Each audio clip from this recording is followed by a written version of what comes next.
Welcome to the channel, everybody. In today's video, I have brought in the current PGA champion of 2023 to do some testing on drivers. And we're going to be looking today, what is the biggest hammer to hit the ball the furthest?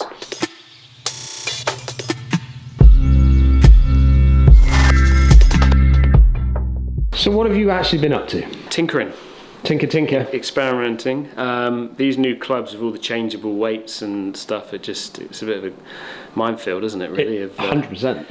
Of going down rabbit holes and not necessarily coming back up the other end. So what I'm trying to find is what's the optimum. So I know, using the stack system in the past, I know that the lighter I get the club, the quicker I can swing it. Fact. But it's trying to work out then what then translates into ball speed. So obviously the lighter you go, I've also found that there's a adverse effect that the ball speed then doesn't necessarily show the correlation with the club head speed. So like you said earlier, it's something to do with the hammer of the head and the weight of the club or the force behind the shot. So it's what we want to try and find out is what's the optimum weight we can get in the head that is going to generate the best ball speed. And I know we're going to hit a lot of shots today, so I won't ramble on too much, but what I do want to just point out to people is that Paul has been going for lighter weight shafts in his irons, which has been important and generated you the more speed, but you've also gone lighter in your grip for to go into your driver, to go into the lightest weight shaft that still performs for you. How important is that, do you think? Huge, I think. Yeah, that's all in relation to the dead weight of the club. Okay. It's not necessarily, I mean, it is having an effect on swing weight, but it's which more, we'll look at in this video as well. But it's more for the dead weight. I feel like the less I get the dead weight down, the quicker I can swing it. And I'm thinking that the higher end that the weight is missing shouldn't necessarily, affect the hammer at the bottom. So that's why I'm trying to take weight off of the top end of the club. Yeah. And then maybe that allows a bit more weight to be at the bottom end to try and create more hammer in the shot,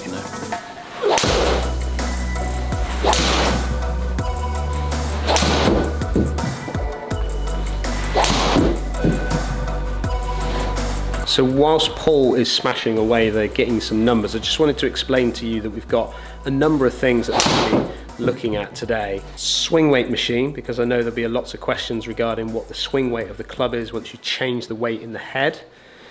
We've also got, because Paul's using a TSR3 driver, I've got the whole fitting pack here. So all the different weights are in there, and we're going to focus on 3 different weights for today's video. So we're going to sort of jump around with different, going lighter and heavier. Obviously we've got GC quad numbers being taken as we speak. And we're also going to get the weight, the actual weight of the head. So we're going to share that one with you as well. And then we've got something really interesting that we've had from the RNA, which we'll share with you. First club in then was the standard weight. Standard Titleist weight, which is 8 grams. 8 gram weight in the head. And swing weight wise, what swing weight have we got that in? That's D8. So D8. Now is that where you're at? No. Well, yeah. So the weight I've got in that I normally use is a 4 gram, so slightly lighter. But this is coming out as a heavy swing weight because I've got such a light grip and the shaft is reasonably light. So it's going to push the swing weight up a little bit because the head is sort of heavy in proportion to the rest of the club. So, which I don't mind. I don't mind the swing weight; it doesn't affect me. But that's why it's coming out kind of heavy. And now we're looking at the dead weight of the actual club. Yeah.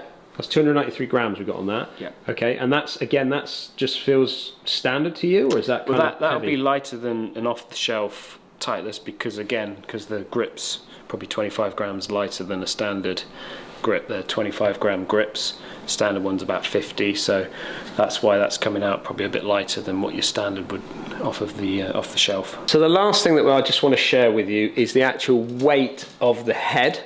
Because obviously you weigh every head that comes in as well, don't you? Yeah. Just to get a bit of an idea. I mean, that's going deep. But anyway, what's the weight of that particular one? 193. 193 grams, and that's with the weight in? Standard. That's with the standard weight in there, put in there already. Okay. So we're now going to go for the 14 grammer, which is an extra 6 grams of weight to what you've got in that particular head already, yeah? So the standard weight that would come off the shelf. Yeah, so this is a little bit heavier.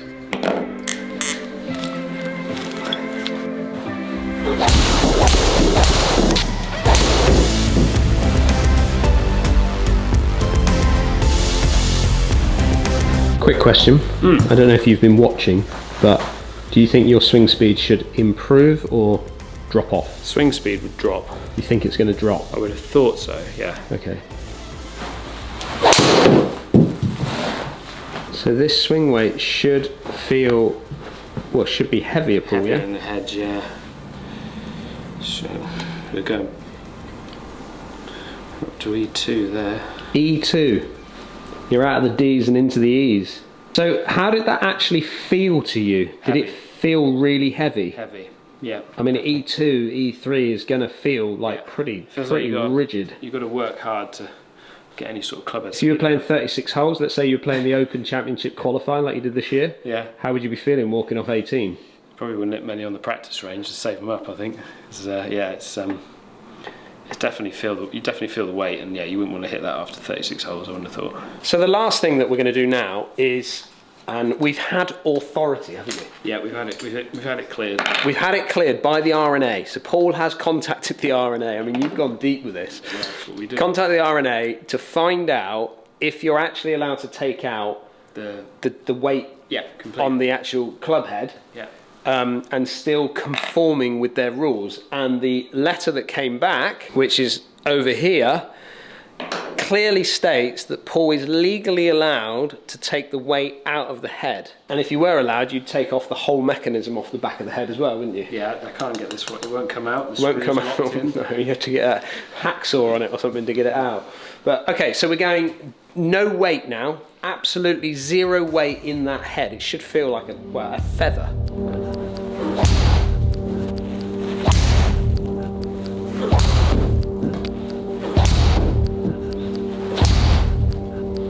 So this swing weight should... D3 I'm at there. Yeah.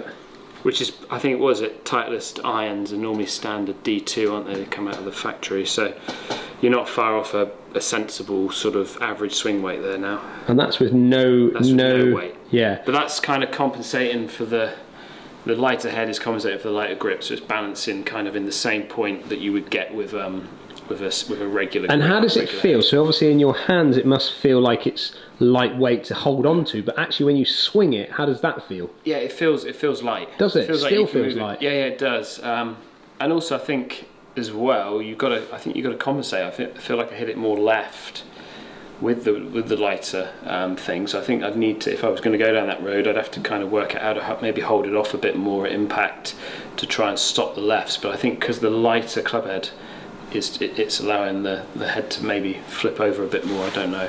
And I mean, a heavier weight may slow the head down a little bit, I guess. So that might be the reason for that. My gut feeling is that the heavier the club, the more you're having to work it. It kind of leaves it behind you a little bit more, and therefore you could lose them a bit right. Mm-hmm. Whereas the lighter head, almost like it feels like it catches up too early, and that's when it maybe turns over a little bit on you. Probably that's as a feeling that you might get from the different weights.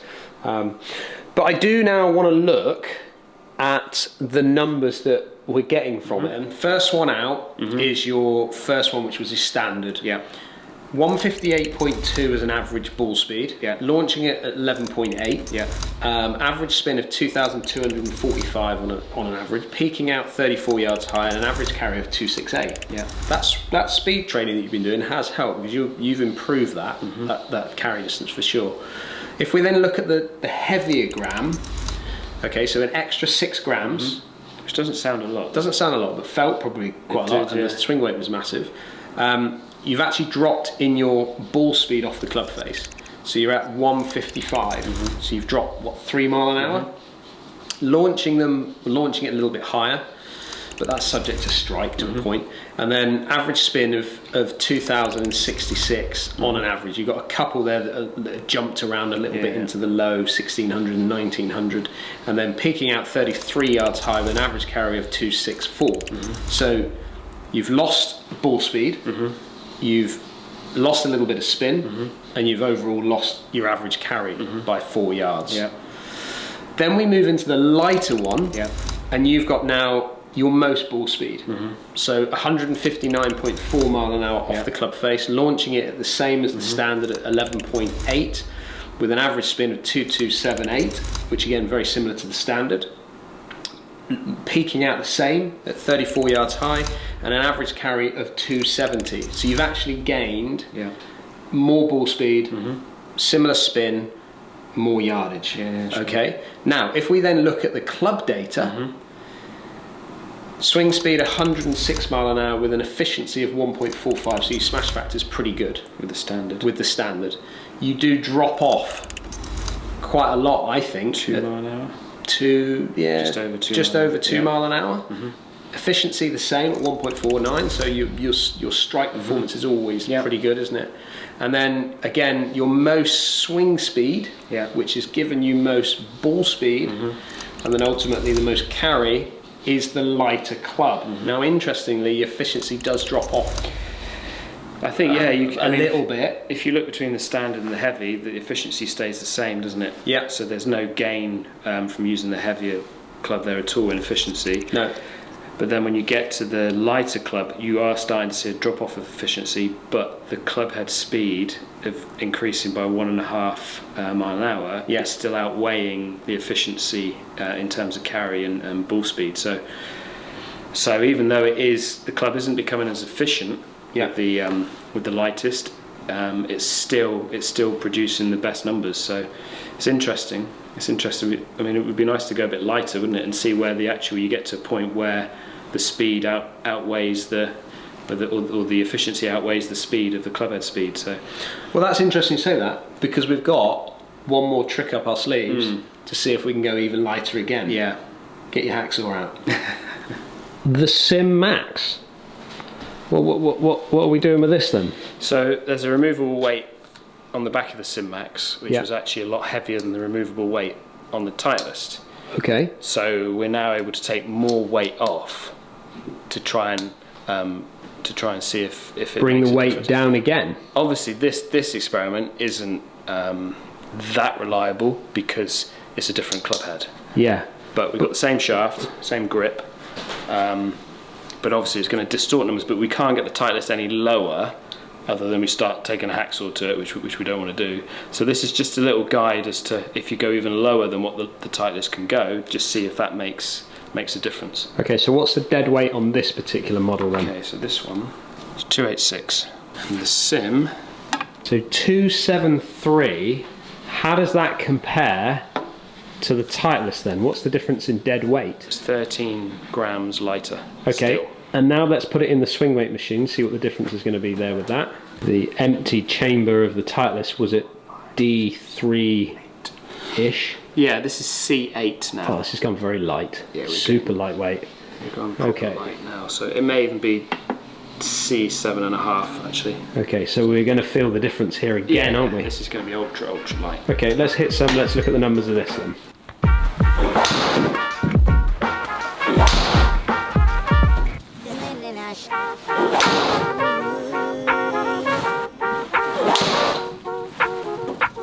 You must be exhausted. Yeah, you could say that. So, obviously that sim driver being super lightweight, how did it actually feel to you? Light? Probably uncontrollably light. Well, we're going to see, I think, from this. So, if we look at ball speed off the club face, 157 mile an hour, okay? You have dropped in ball speed compared to the standard and the lighter weighted Titleist. Launch is a bit lower. But look at that spin, averaging 1795 on an average, really dropping down into those, teens, aren't you, there with your 1000 something. Peaking out 24 yards high on an average carry of 263. So really low in the spin, and then really low in the actual peaking out yardages. But still getting out there at 263, but it's the lowest you've got. In your average carry. And I've seen that when you've taken this on the golf course. I've seen those dipper ones that you get going out there with it, and I think a little bit uncontrollable, as you quite rightly said. But what I would say, the positives from this, your swing speed increased, I think, quite significantly On an average, you're a 1 mile an hour faster than what you're getting out of your optimum with the Titleist. But look at that, you got one there at 110.5 mile an hour, which is, again, 3 mile an hour or 2 mile an hour, 3 mile an hour quicker than anything else that you've seen today. But it's the knock-on effect to this is that you say it's uncontrollable. I would agree with that in the fact that you're not finding the middle of the bat on an average because you're getting your efficiencies at 145. Yeah, it's the middle. I think even when you do get the middle, it's still not going to give you 150 smash factor. I think what's the best one I got there? Probably one out in the middle there, 147, and that's I think the best you're ever going to get out of that head. You know, even if you get it right out the middle. So I think you're seeing here the point of where it does actually start. What you're gaining from club head speed, which is maybe 1 mile an hour, is being adversely affected now by no weight in the club, which is there's no efficiency then to give you a decent smash factor or ball speed. Yeah. So I did think, and I've seen you on the golf course with that old sim driver and messing about with mate. Even I've been out there with Joe the pro, and we've both been giggling away at your ball flight being so low, so dippy, no spin on it. You can see that there is that balance between the optimal hammer and where you start falling off the edge of the cliff even though you're generating more clubhead speed. Yeah, I think there's an optimum, and I think you kind of need to go and search for where that is, and we may have found it with the Titleist with no weight in it. Yeah. But maybe 1 or 2 grams might be the optimum. I'll go and have a little play with that and see if I can find the absolute optimum. But I think also with the drivers now, they're obviously limited, weren't they? So the COR can't be over 150. Yeah. So, you know, they've, for the last however many years, they've kind of hit a bit of an end. A ceiling point for it. But what I think there's potential for is to get the club heads lighter, but keep the efficiency. Whether they can do that with the design, I don't know. That's you know, that's above my pay grade. But if they could get it lighter, but also still produce the same smash factor in what we've been experimenting with, that is going to get your average golfer hitting it further, because they're going to have a quicker club head speed. I think that's a fact, that the lighter you get the club, the experimenting I've done, the lighter you get the club, the quicker you're going to swing it.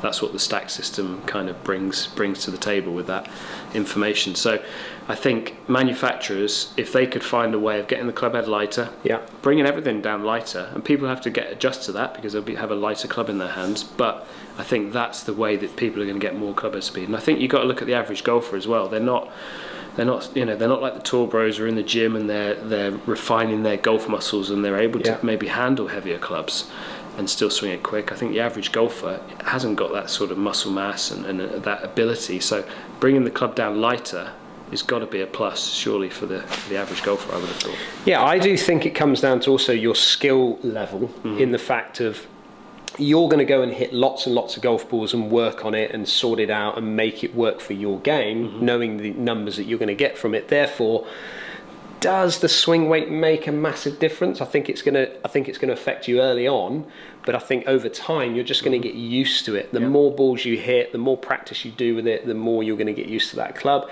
and therefore you're going to make it almost perform for you.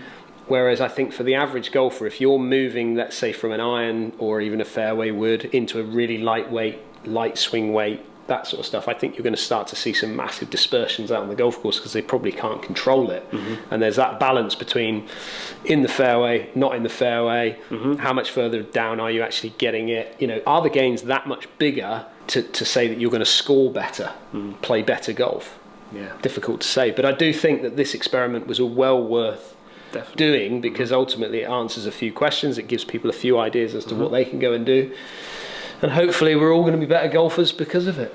And a lot of these weights you can buy from eBay or online. You know, if you've got a club that's got an adjustable weight, you can get the weights offline. And you can go and experiment with them. You know, and it's something I would advise people to do if they're looking to just find an easy way of increasing club head speed rather than spending time down the gym. You know, it's a quick fix, really. Well, I'd like to hear down in the comments, have you been and tested things like this, not only on your own but during your fittings with other PJ pros? Hopefully been helping you out with your game. Down there in the comments, and if you are new to the channel, make sure to hit that subscribe button, and a big thank you to Paul for all his efforts today for this video.